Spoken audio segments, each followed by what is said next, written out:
Bill Wazal with PepsiCo. I manage our global analytics team, our global analytics efforts, from a center of excellence point of view within PepsiCo. And with regards to the market, the global market, and what we are faced with every day is essentially demand analytics. Understanding demand, being able to predict demand, and to act against it is what we're up against every day. Now, in terms of what that means for you all, is if you're interested in answering those kinds of questions, then what I would say, urge you to do is to learn as much statistics as you can. Statistics, you're here to get a foundation for the rest of your lives, for an educational foundation. So learn as much of that as you can. Statistics is that tool that helps you understand whether or not you're being misled and whether or not you're misleading others, which I don't think any of us want to do. So that's my encouragement to you.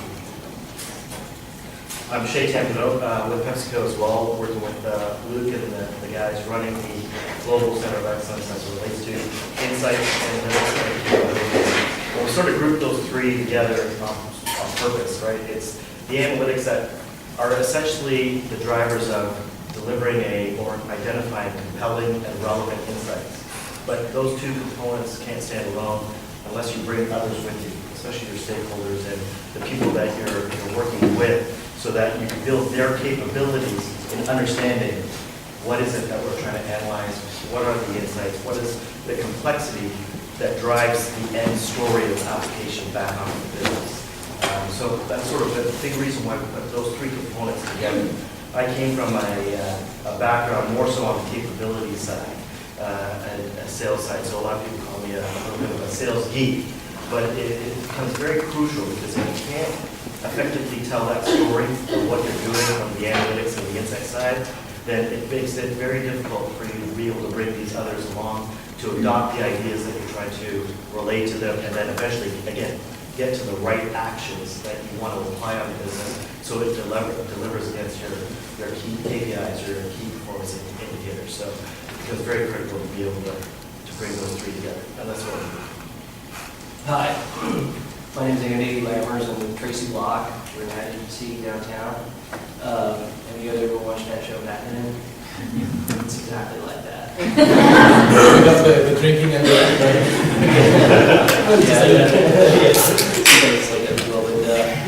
anyway, so I'm happy to be here. Again, my name is Andy. I manage the analytics group at TracyLocke, and I also do a lot of digital strategy with our clients. So we need to figure out what kind of content that we can develop and deliver to meet their needs.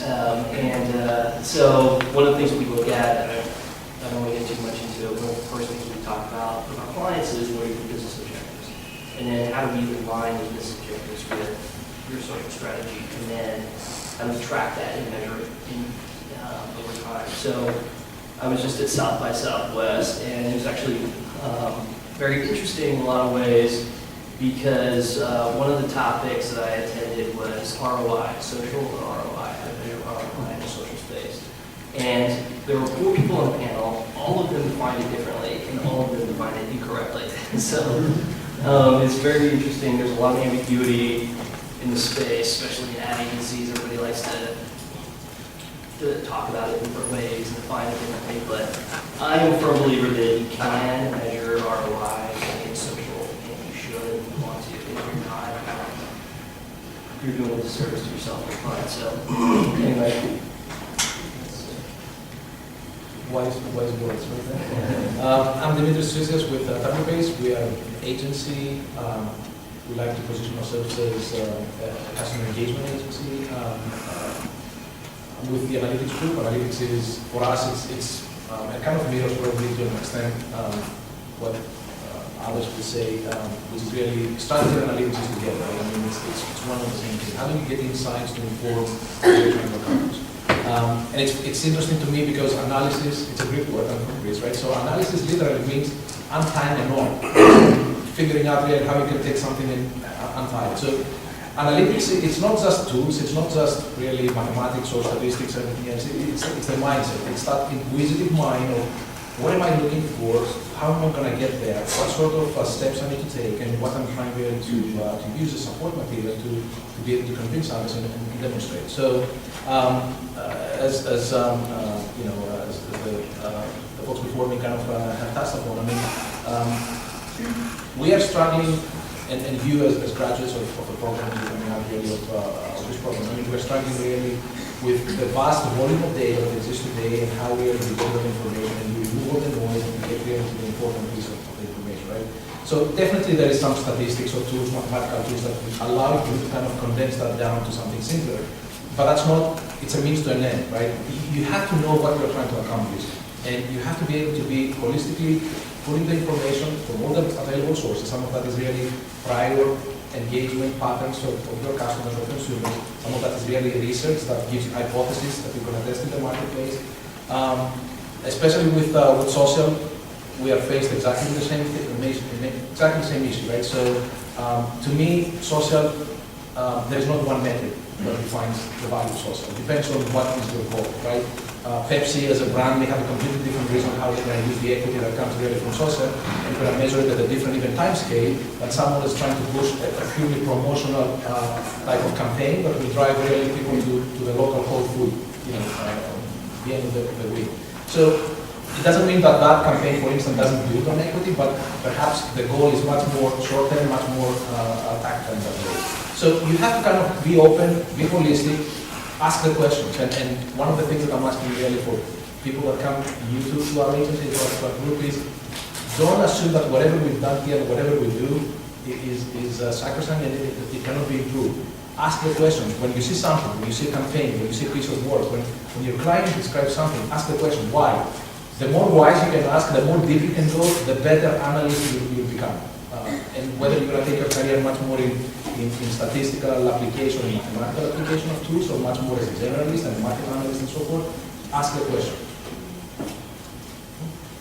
I'm Randy Walton, Executive Vice President, Managing Director, Analytics at Mark. Mark is a research, analysis, and insights firm.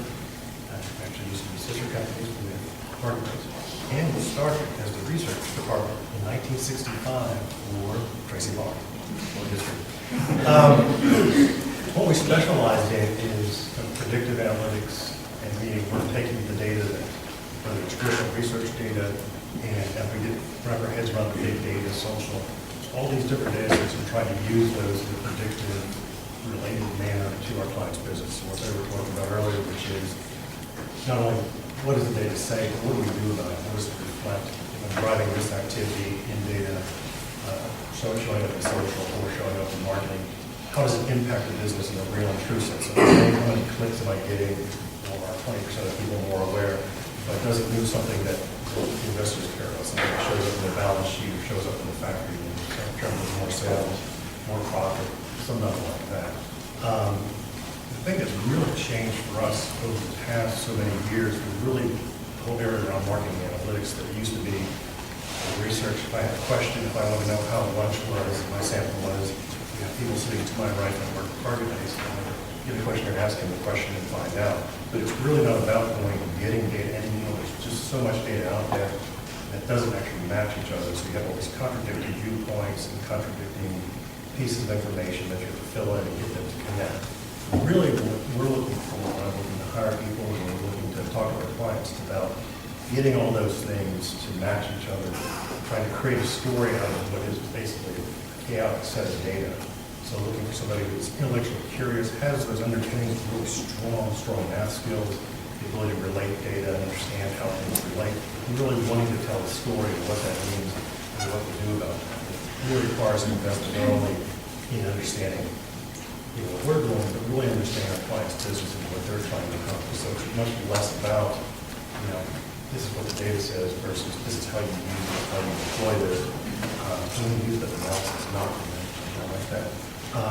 It's just changing every day. If I look at the company this year and what we're doing with social, what they're talking about in a minute, versus what we did 3 years ago, I would have never said today what we're doing today is what we predicted. So many years ago. So it is being open to new ideas, not staying in your box, and looking for those viewpoints. That when I'm hiring somebody new, just like Demetrius, that you really want their viewpoints for things. If I wanted the viewpoints I had, that's probably the goodness people I had, but you want new perspectives, new viewpoints, diversity, and really kind of the most important thing I've already touched on is having an intellectual curiosity to drive to kind of push that story forward, and not accept an answer that always good.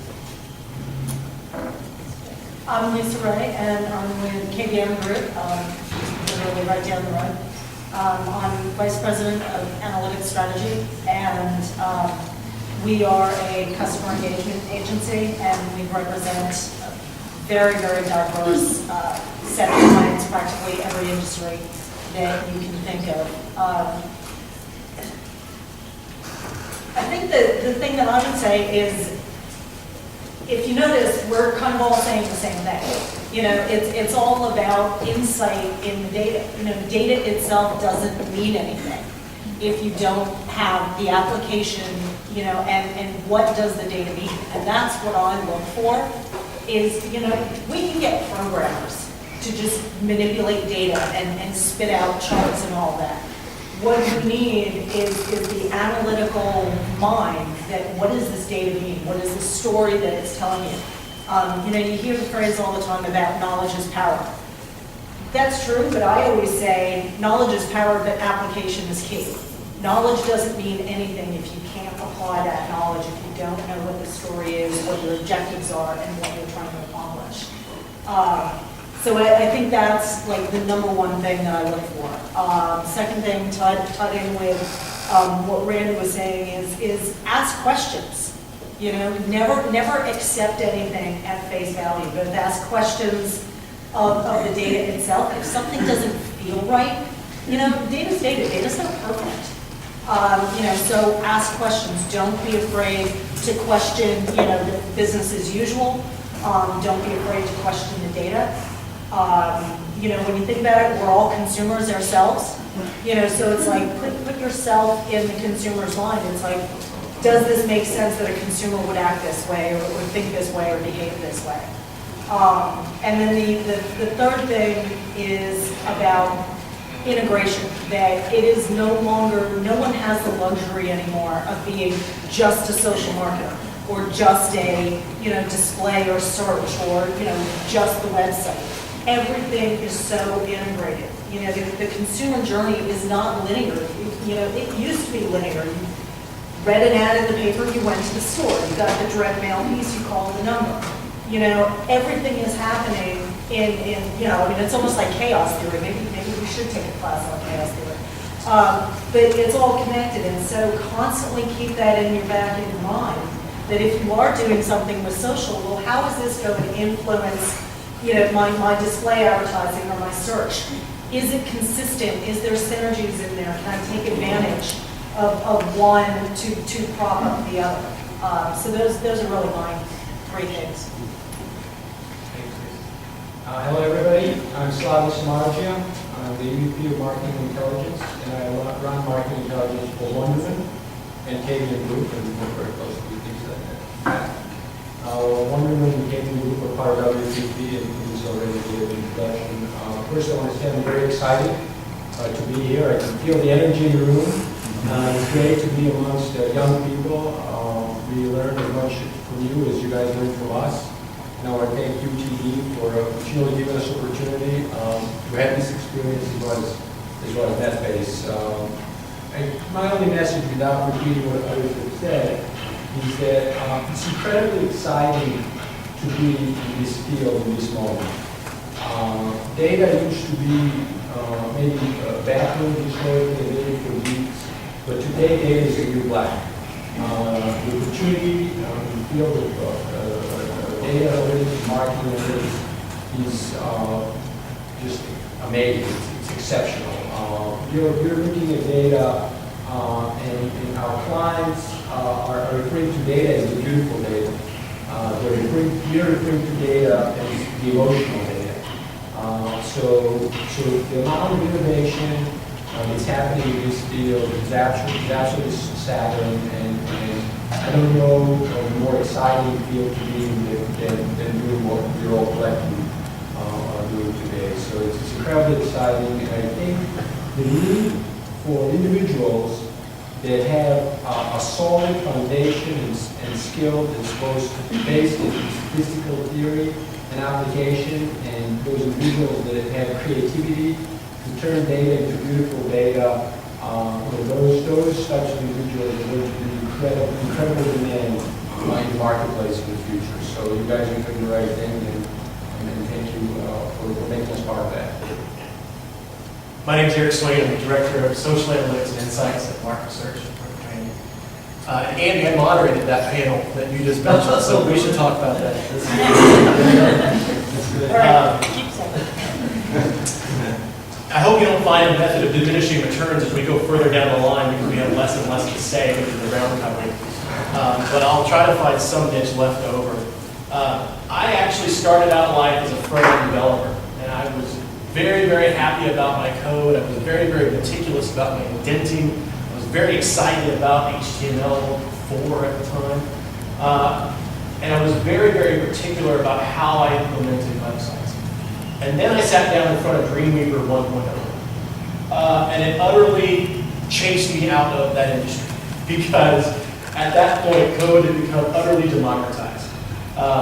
You could sit down in front of Dreamweaver and create a pretty darn good compliant website with a very little actual code, hand code experience. It would be something almost identical to what I could create. What I've noticed in my development with social analytics, particularly, is that the data has become democratized. And the tools for messing with and getting dirty with these data sets are becoming easier and easier and easier and more powerful. So you'll hear a lot of discussion about big data as a buzzword that's thrown around. I don't think it should be something that intimidates you. I think it should be something that you embrace wholeheartedly, whether you're good at math or not. Because the tools available to manipulate that data are becoming better and better and better. However, at the same time, that means that the bad conclusions coming out of that data are getting more and more worse because it's just so much easier to create incorrect conclusions out of these enormous data sets. Google recently released a consumer surveys tool that you can actually deploy surveys out, 10 cents a response. And you could gather some insights off of that, but whether they're true or actionable is a completely different story. So I think that the two things to value coming out of this program are first to be able to get your hands dirty with the data and to experience a lot of different tools, particularly when they try to challenge you with we use big data. I would tear that apart and find out how and why.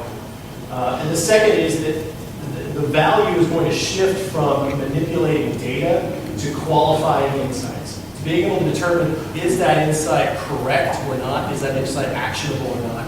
And how can I explain that in a story to my clients so that they understand it and they adopt it? The thing I've always told my team is that research, that PowerPoint is my most powerful research tool, or Keynote, I won't be jealous.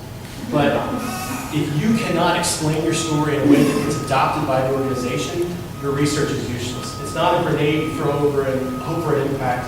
You have to integrate it into the organization and work with it. Hi, my name is Logan Flack. I'm Cole. But I'm a VP of Insight and Planning at Ansira, which is a privately held agency based here in Dallas and St. Louis. A good sign for you guys is that we compete directly with all these other agencies on the road here. We hardly ever see each other in the marketplace. There's so much business going on right now in this space.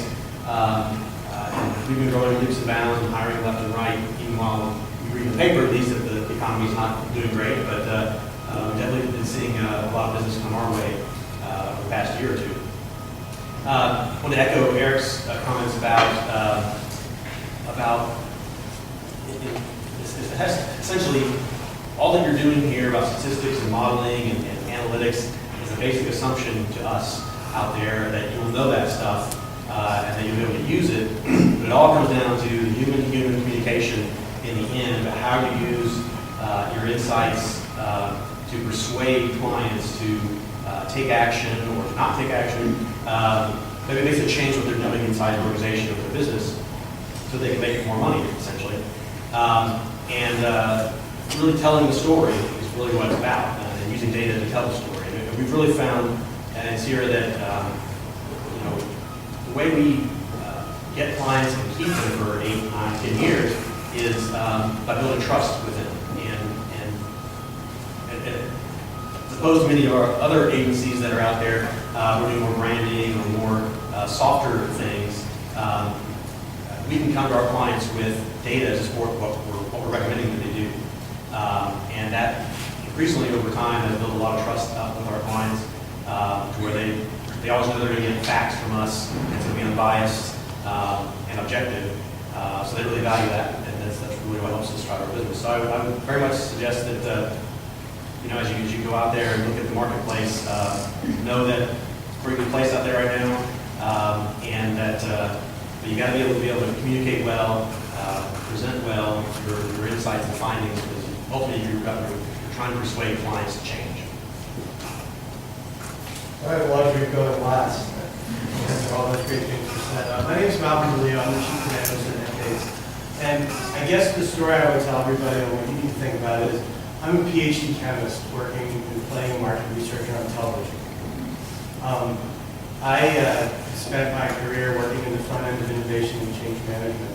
And so I had the privilege of kind of working in social media with the analogy I like to use when it was midnight. And people laughed in 2006 at why anyone would try to run their business on this type of data. And today it's about 9 in the morning. There's a lot of companies out there scared and terrified about the fact that business has been completely turned on its head. And the concept that we kind of imported at NetBase, which I wholeheartedly agree with from a change management perspective, is people have lost control of their brands in so many words. There's something called C2B. We always talk about B2C and B2B. Well, guess what? Today it's C2B. If we go back over the last 18 months, we've seen more companies change directions based on what's going on the web, never mind the political things. From Gap launching its new logo in 2010 and it was on the market for a week, to Netflix totally bombing their price changing without ever looking at what people were saying about their streaming content, and I can keep going. It's a very exciting time though, because things have changed. And so the thing I would say to everybody from a skills perspective, and not so much what NetBase is looking for, but if I were a professor telling my students what they needed to do, I think that you have to be extremely committed to figuring out what skills you want to acquire, having nothing to do with the job you want to do. You want to be good at negotiating, you want to run an alliance, you need to manage people, you want to be a communications person. The reality is, I found in my career, it's the skills that I've built that have allowed me to go from doing product development at Clorox to managing the global innovation program to working in a startup in Silicon Valley. And it's the ability to kind of reinvent yourself continuously and absolutely changing business landscape that's going to be critical. As it pertains to social media, I mean, I come from a different angle than everybody probably because I live in it, my job is to evangelize it. And the thing that's, I agree with what everybody said, is it is about telling stories. I've spoken in front of a lot of market research audiences, and there's definitely a shift in how that field is going to operate. And you see it as you work across the agencies, you work across the market research firms, and you work with large companies across verticals. People really don't know what to do with social media. They really don't. We're all figuring out how to apply it. We're all figuring out what tools there are. And the reality is, tools are just that, they're tools. The challenge we face in social media is, I've been saying with NetBase for 6 years before I was a customer for 5. We're essentially telling people as you walk into their organization, I'm going to give you a new tool, and I want you to use this new tool. And I want you to use it every day. Oh, by the way, I want you to take everything you know about all the data you've ever used, and not necessarily throw it out, but change how you look at things. And we're asking people and companies from a cultural perspective to absolutely change everything they know about how they look at their data, which is a lot of what people say here. And the reality of this is, having spoken at market research conferences a number of times, I start off my presentations asking how many people trust social media, and inevitably you get 1 out of 60 that will raise their hand, and then you follow up with your question, how many of you go on the web to look for your next car or purchase you're going to go, and everyone raises their hand. So as consumers, we're exhibiting different behavior than the cultures of companies that we're dealing with have exhibited yet, and that's the great challenge. So the advice I would give to everybody is you need to think about the skills you want to have. You need to think about how you interact with people at different trains and cars. And most importantly, you need to be able to reinvent yourself. Because this is not going to be a static marketplace for a long time. And what I'll end with is just something to think about. I mean, and the reality is it's still going to change, right? If we really take a step back, we're actually in the third generation of e-commerce, in my opinion. The first generation happened in the dot-com bust 10 or 12 years ago. And why did it bust? Well, all everyone had to do e-commerce was a storefront. They had a website. People like Pets.com would put their storefront up and spend $4 million on a traditional advertising campaign, and nobody came. And that was the first generation. And between then and the second generation, we shored up the storefront. We put in security, we put in PayPal, and all the things we needed, email marketing. And then all of a sudden, this thing called Twitter and Facebook came along. And it came that someone with no business could now market themselves for free. Like my sister, who's a photographer. She gets tons of business just using Facebook. Well, where we are is the third generation, which is the market research part of the business. Now we can understand the consumer, and the way I said it in the product was, first off, the market research wears no clothes, and the suggestion box is now public. Anyone can say anything they want anytime. And, and it's not going to stop. We talk about the things continuing, and now it's crowdsourcing, which eventually will be getting my talent from anywhere to run my business. Imagine a day when you have a storefront, market yourself next to nothing. Do market research, by the way, compete with large organizations now, and search for talent. You can basically create your own business with two guys and girls in a room with two computers and be manufacturing things locally. The world is going to keep changing and accelerating at the speed of its innovation. That's it. Thank you, Mal. Okay, let's open it up to questions. Anybody have any questions? I can ask them for you. I know I've talked to a lot of you. Okay, let me kind of start out with a frequent question that I get, so I'll ask the board, anybody jump in. We have kind of two, I guess, categories of students. Some are recently out of their undergraduate, and maybe 1 or 2 years at most in the workplace. And then you have those that are more, been out maybe 7+ years, and they're looking at perhaps changing career trajectory. Maybe they were in traditional marketing, sales, and want to get into a digital or an analytics field. What advice would you give for those two different situations? Let's start with the undergrads. Mal, you want to take it? Yeah, I mean, the thing I've found is I've never had a recruiter always learning more jobs. You got to have this. I think if you want to remake yourself, you have to leverage the people who know you, understand what you're good at, and when people offer to help you, take it. And that goes for both. Because if you're trying to remake yourself, and I just did it. I went from an executive at a huge organization to being an individual contributor at a startup in Silicon Valley in a totally different field. And I was told by some of the mentors me that that's very hard to do. But the way I did it was by managing my own company and knowing people and understanding the currency of that network to make sure that you help people out, which is a big part of it, when they need help and vice versa. That's one of the easiest ways to remake yourself, in my opinion, that we go through. Yeah, add that, and the big thing is obviously getting experience on the job and really get some good experience in failing.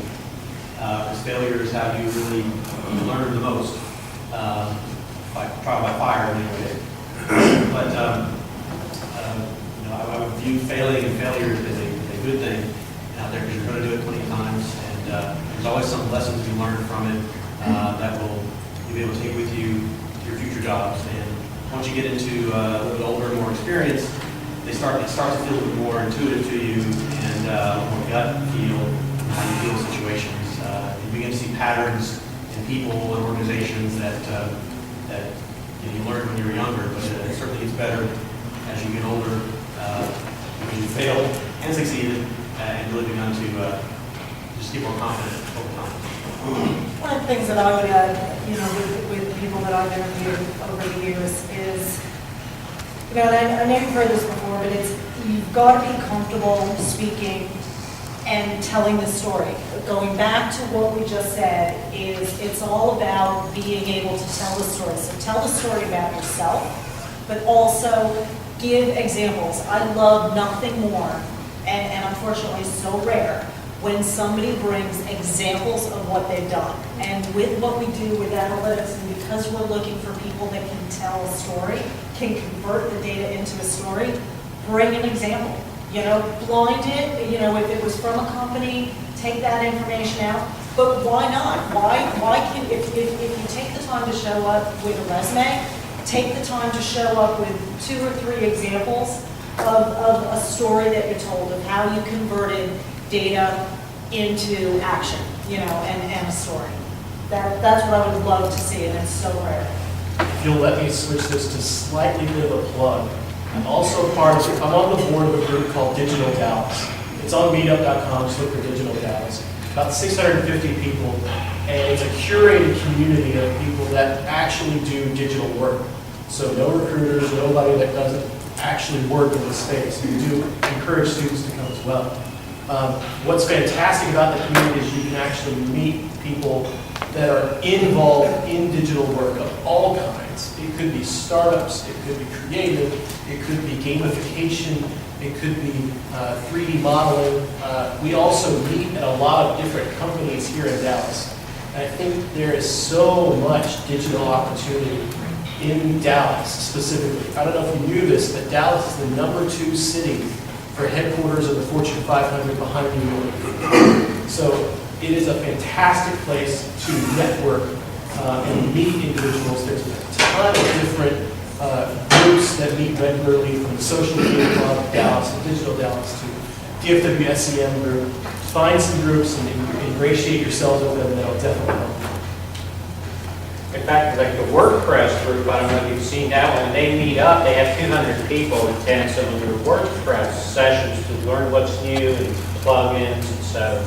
So absolutely, we encourage students. We've got 2 student chapters, AAF, AMA, but there's many other groups. You really need to be involved. If we don't know you, if we don't connect, sometimes with students, when opportunities come along, I can't recommend somebody I really don't know, right? So it's your job too, not just to do the academic part, but you really need to be involved, and a lot of you are doing that by participating, for example, in these competitions. So I commend you for that. I mean, one comment, and some of that is my own kind of experience, you know, kind of going through the motions, but it's a reality as well. You're not going to find from the beginning your ideal job, or you won't quite know, actually you shouldn't, from now, know what you're going to be doing the next 10 years, right? So the chances that you're going to find something that is ideal, either because of a fit, or an industry, or functional, are slim, right? So what I always love, clearly we talk about the skills, the foundation, and all those different things, and of course, the Malcolm was saying, what you are strong at, what you're good at, what you want. But getting into your job, right, what the undergraduate, right, so getting into your first job, that sort of early kind of portion, passion. Be very, very passionate about what you do, even if it's not the ideal in your mind role. Be extremely passionate and be able to transmit, demonstrate. You want to be seen as a hungry person, as a go-to person, someone that strives into getting new things, new challenges. That's what eventually will give you, not only will you office, right, but it will give you opportunities to slowly even position yourself in the areas that you enjoy more, right? So never lose that kind of passion. Or come into your work with that mentality. I would say find a startup and get work for them. Find a small organization where you can do a lot of different things and work for them, work for free if you have to, get experience. So my background is actually in product management, and I just spent the last 5 years out in San Francisco working on a number of startups. And there are all kinds of opportunities out there and here as well, and there are lots and lots of needs for people that are cheap. So, a lot of experience. Any questions? Yes. Go ahead, Trey, and we'll go to you second. Sure. Out of the organizations that have analytic sides and creative sides, you guys talked about how the 2 silos interact within your organization. Painful. I mean, I think that has changed significantly. I mean, if you talk to our chief creative officer, he talks about data all the time. So I think historically there were more silos, but I think because data is the new black and everyone is recognizing the importance of data, we see at least in our organization as well as in the industry that there is a huge connectivity between creative side of business and data side of business, as well as that what I talked about earlier is that we view data in a creative fashion. I mean, data could be incredibly inspirational, incredibly creative. So there is, honestly, our chief creative officer talks more about data than creative at this moment in time. We'll see how long that lasts, but at this moment in time, I think that connection is there, and we very much strive as practitioners on the data side. We are constantly looking for ways to present data to creatives in a way that will truly inspire. Going to do charts and graphs, going to do graphics, giving them quantifiable insight in a way that will create the highest level of inspiration, and that's very much appreciated on the other side. I've got a client right now who the majority of the work actually isn't coming to us from the client, it's coming from their ad agency, from their creative agency. Asking us, look, we want profiles, we want insight, run a campaign analysis, do this. It's all coming from the creative team because they are so desperate to, move it forward and to appreciate, finally appreciating that you can't rely on your gut anymore. It's not about the sexy TV commercial or anything. It's about proving that what they do is working, especially in this economy. Creative agencies have to prove the ROI of every single thing they do. Why should we have 5 different creatives? Prove it. And so they're coming to us now asking for the analytics and asking for the insights and the interpretation. So it definitely is coming together. But it also goes back telling the story. They are a different kind of people. They think differently. And you have to be very flexible in how you tell the story and how you work with creative people. You can't talk statistics or anything like that. You've got to be flexible and be able to speak in their language and tell the story in a different way. It's not about data. It's about the beautiful data. It's got to be beautiful. It's got to be approachable and absorbable. I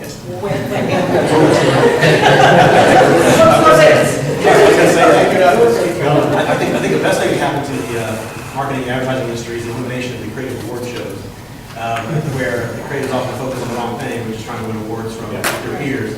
And people like us, at least me, are very much focused on our clients making money. And that's what our job is to help our clients do, is grow revenue. And that's how I've always measured success. And when I worked for a more creative agency, I would butt heads with that, and I eventually lost out. But because of the creative legacy of the agency, there's no way that this new look at what's important is going to be the history of the creative agency. But it definitely is a different type of thinking that we do. But it does have to be collaborative ultimately, and we both have to give and take. Because we can't, we as analysts and planners can't do anything in marketing and analytics and marketing and advertising without creatives doing stuff. Like you won't be drawing anything.